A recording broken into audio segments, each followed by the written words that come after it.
TGL is starting to come together, and is Tiger Woods ready to make a comeback to the PGA Tour? Hey everyone, welcome into another edition of On Tour with Jon McCarthy, presented by Callaway. Rob Wong joined alongside by Toronto Sun national golf writer Jon McCarthy. And Tiger Woods is back in the news, firstly with his new simulator league, TGL, that he has founded alongside Rory McIlroy. The structure, rules, teams have all been announced. What can you tell us about the latest development? Well, you're going to be hearing a lot about it in the next few weeks as it ramps up. The first match is going to happen in the new year, January 9th. But it's not going to be like any simulator that you sort of would play with your friends. I mean, the screen's going to be 20 times bigger. They've built a stadium specifically for it, and it is. You're going to hear a lot from the live people saying they've sort of stole our idea, because what you have is the PGA Tour's top stars breaking up into teams and playing against each other in this indoor simulator league. But the difference, according to Rory McIlroy, is they're not doing this, in any aggression towards the PGA Tour. It's meant as a complimentary thing. But you're definitely going to be hearing a lot back and forth between the two teams. One thing's for certain: this league has a lot of cash behind it. I mean, there's 6 teams have been announced. They're sort of city-based. There's the Boston team. There's a team from New York, but the Boston team's owned by Fenway Group, who also owns the Red Sox. The New York team's owned by the owner of the New York Mets. So there's plenty of money behind this and plenty of star power. I mean, Tiger Woods, Rory McIlroy, Justin Thomas, Colin Morikawa, Ricky Fowler, a lot of the biggest stars on the PGA Tour will be playing.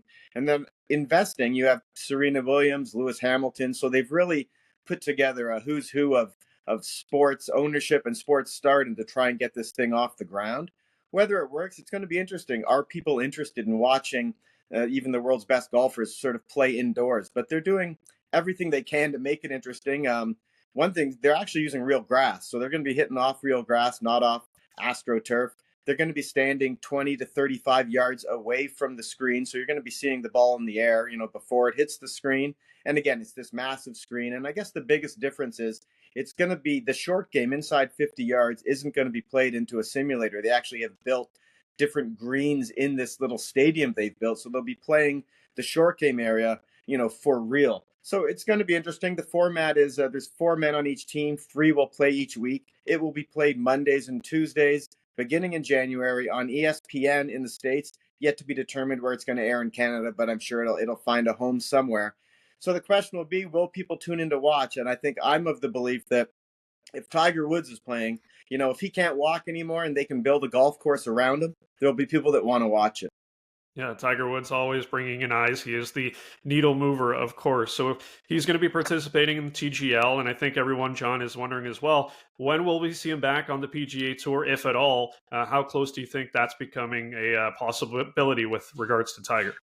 Well, we got a sort of an update, I guess, last week. He caddied for his son, Charlie, which he's been sort of doing here and there, but he caddied for him for 4 straight days, walking all 18 holes, carrying a bag. So with Tiger, there's never been a question, can he still hit golf shots? Because we know he can. The question is, can he walk a golf course? Can that leg hold up? So he walked 4 rounds. He said he was sore at the end of it. The ankle, he said he had it fused. That was the thing that caused him to withdraw from the Masters.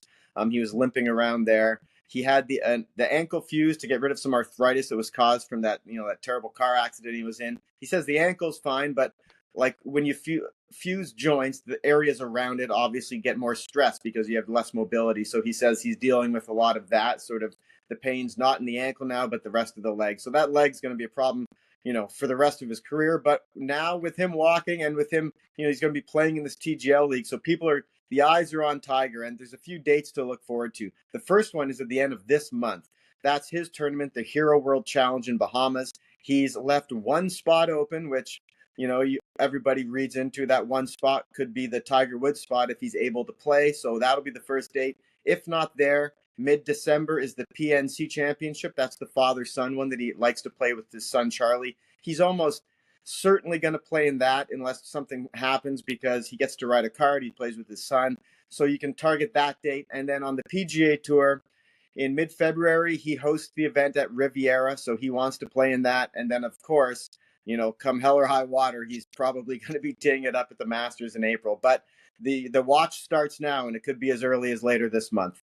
Yeah, it should be interesting to see how it all develops. As always, you can leave your thoughts in the comments section below, and you can find all of John's golf coverage at the Toronto Sun.